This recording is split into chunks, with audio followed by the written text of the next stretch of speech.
오늘은 사도행전 23장 12절에서 24절까지 말씀입니다.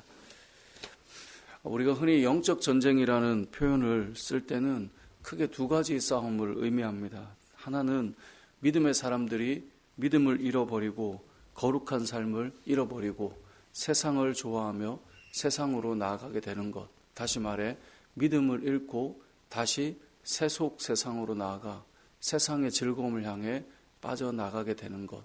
사단은 끊임없이 우리를 무너뜨리려고 하는 이 영적 전쟁이라고 하는 것은 결국 저와 여러분이 예수님을 잘 믿다가 세상으로 나가게 되는 그 상태로 만드는 것이 하나의 영적 전쟁일 것입니다. 그 싸움은 아마 저와 여러분이 평생 하게 될 싸움이겠죠. 또 하나 영적 전쟁이라는 표현을 쓰는 것은 우리가 영혼을 구원하기 위해 복음을 전하는 가운데 그것을 방해하는 자들이 항상 등장합니다.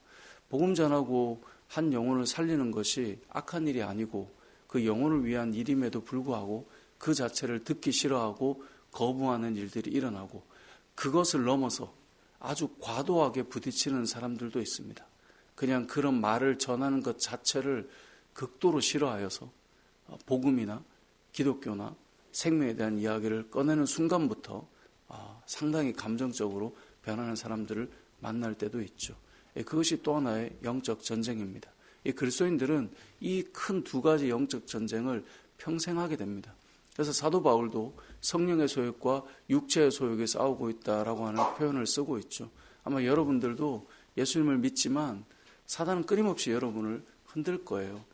믿음의 어떤 이 거룩함의 기쁨이 아닌 세상이 끊임없이 우리에게 밀고 들어오려고 하는 그 세상의 기쁨과 즐거움, 이런 싸움을 평생 하겠죠. 또 한 가지가 복음을 전하는 이 구원을 위한, 정말 한 생명을 위한 이런 어떤 복음의 전도자의 열정을 꺾는 사단의 그런 이 영적 전쟁이 끊임없이 일어날 겁니다.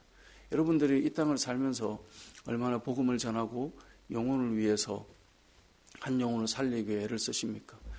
사단은 끊임없이 그것을 방해하고 막는다는 거죠. 앞서 말한 첫 번째는 내가 내 믿음에 관련된 것이니까 더 우리는 민감하게 느끼지만 사실 예수님께서는 우리에게 주신 사명, 복음을 전하라 라고 하는 이 사명은 우리의 평생에 연결되어 있는 사명이고 이러한 생명 살리는 영적 전쟁이 끊임없이 이루어지는데 앞서 말한 대로 이러한 일을 하다 보면 반대하는 사람을, 거칠은 사람들을 늘 만나게 되는 것입니다. 사도 바울이 그랬습니다. 오늘 본문에 등장하는 사람들도 바울이 복음 전하는 것을 그냥 싫어하는 것이 아니라 극도로 싫어하고 바울을 죽이기까지는 우리가 아무것도 먹지 않겠다. 이 정말 대단한 결의 아닙니까? 자신의 인생을 위해서 이렇게 쏟는다면 엄청난 일을 일궈낼 거예요. 근데 아마 이들은 이것이 대의라고 생각하는 걸 겁니다. 이 사도 바울이 우리 유대 공동체를 흔들고 있기 때문에 이 사람을 없애는 것, 이것이 모두를 살리는 일이라는 생각을 아마 할 거예요. 그러다 보니까 결단하는 자들이 나오는 거죠. 12절에 보니까 날이 새매 유대인들이 당을 지어 맹세하되 바울을 죽이기 전에는 먹지도 않고 마시지도 않겠다. 그렇게 결단하고 동맹한 사람이 무려 40여 명이라고 표현하고 있습니다. 또한 이들이 계략을 짭니다. 대제사장들과 장로들에게 가서 말합니다. 14절이죠. 우리가 바울을 죽이기 전에 아무것도 먹지 않기로 맹세했다. 15절, 이제 여러분들이, 당신들이 어떻게 할 건지 여기에 이제 계략을 알려주는 거예요. 대제사장과 장로들이 바울에 대해서 신문할 것이 좀 더 있다라고 말을 하게 해서 바울이 나오게 만드는 거예요. 그렇게 하는 순간 이들이 달려들어 바울을 죽여버리겠다라고 말하는 것이죠. 대단한 결의 아닙니까? 세상을 살다 보면 정말 인생에 중요한 것이 있고 정말 소중한 것이 있지만 그것이 무엇인가라고 하는 이 순서나 순위나 가치 기준은 사람마다 다르기 때문에 아마 이런 일이 일어나겠죠. 우리도 전도하다 보면 늘 그런 일을 겪지 않습니까? 저도 토요일에 이렇게 전도지를 돌리다 보면 어떤 사람들은 긍정적으로 반응하는 사람이 있고 어떤 사람들은 내가 예수님을 믿건 교회를 다니건 안 다니건 간에 그냥 호의적으로 받는 사람도 있지만 어떤 사람은 아주 극도로 내가 싫어한다는 것을 표현을 해주고 가야 되는 거예요. 그런 사람을 만나요. 그런 사람을 만날 때는 사실 전도하다 보면 마음이 상하게 되는 경우도 아마 있는 것이겠죠. 이제 많이 하고 익숙한 사람들은 그런 부분이 좀 불편하지 않고 당연하다라고 여기지만 그런 사람을 만나죠. 우리가 복음을 전하다 보면 늘 겪는 일입니다. 어제도 여기 일하시는 분들과 같이 식사하는데 이제 우리 박 집사님께서 늘 같이 이렇게 함께 일하는 분이 몇 번 뵙기 때문에 여쭤봤어요. 식사하면서 교회를 다녀보셨냐 그랬더니 한 번도 안 다녀봤다는 거예요. 그래서 아니 예배당을 이렇게 같이 이렇게 공사를 하고 있는데 한 번은 오셔야겠죠. 그랬더니 네, 한 번은 와보겠다고 이제 그런 얘기를 좀 나눴는데 집이 멀더라고요. 양주에서 오시던데. 근데 우리가 누군가에게 복음을 전하고 누군가에게 초청을 하고 누군가에게 예수님의 이름을 나누고 이건 우리의 평생의 영적 전쟁인데 그런 경우에 긍정적인 사람을 만날 수도 있지만 때로는 이 말을 해서 괜히 마음 상하면 어떡하나 이게 요즘에 시대의 정신이지 않습니까? 건드리지 마라, 권하지 마라, 말하지 마라 뭐 종교 이야기, 정치 이야기 꺼내지도 마라 어떤 이러한 암묵적인 그런 마음들을 다 가지고 살아가죠. 그런데 오늘 본문에 이 사람들처럼 우리도 경험할 수 있지만 믿음의 사람들은 잃어버리지 말아야 될 것이 있습니다. 영혼을 구원하는 한 영혼을 살리기 위한 우리의 입술이 복음의 입술이 열리는 것, 이 전도하는 그 아름다운 말을 우리가 잃어버리지 않는 것. 예수 믿는 사람들은 우리 역시 누군가에게 복음 전파를 우리가 들었기 때문에 누군가로부터 예수님의 그 이야기를 들었기 때문에 이 신앙의 기쁨을 누리고 있고 생명의 기쁨을 누리고 있는 것처럼 저와 여러분들은 복음 전하는 자가 되어야 된다는 것. 오늘 본문을 통해 우리는 기억했으면 좋겠습니다. 그리고 거센 반발과 싫어하는 자들이 있다라고 하는 것은 당연하다라고 하는 것. 그래서 영적 전쟁이라고 부르는 것이죠.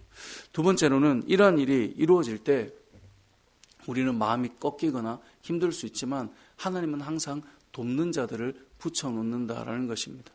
오늘 본문에 보면 이 성경에서 단 한 번 등장하는 사람이 있습니다. 이름도 나오지 않습니다. 그 사람은 누구냐?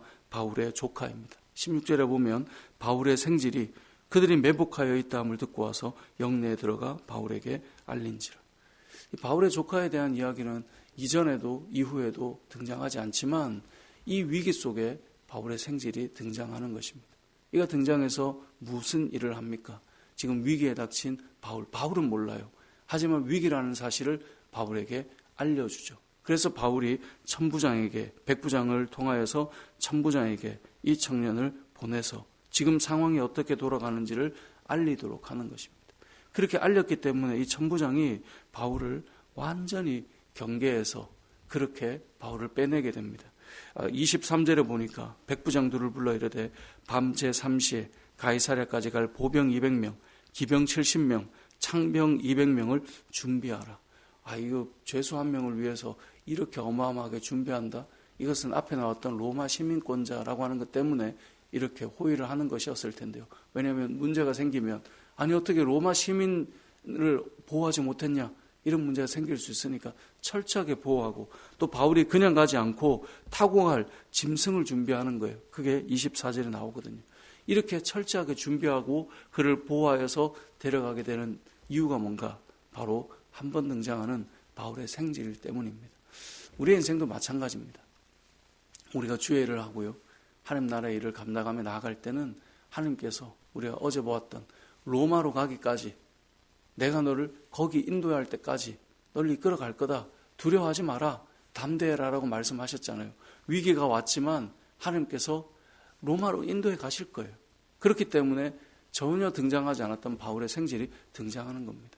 주의를 하다 보면 간혹 깨닫는 것이 있습니다. 함께 교회를 공동체를 세우고 열심히 걸어가는 사람도 있지만요.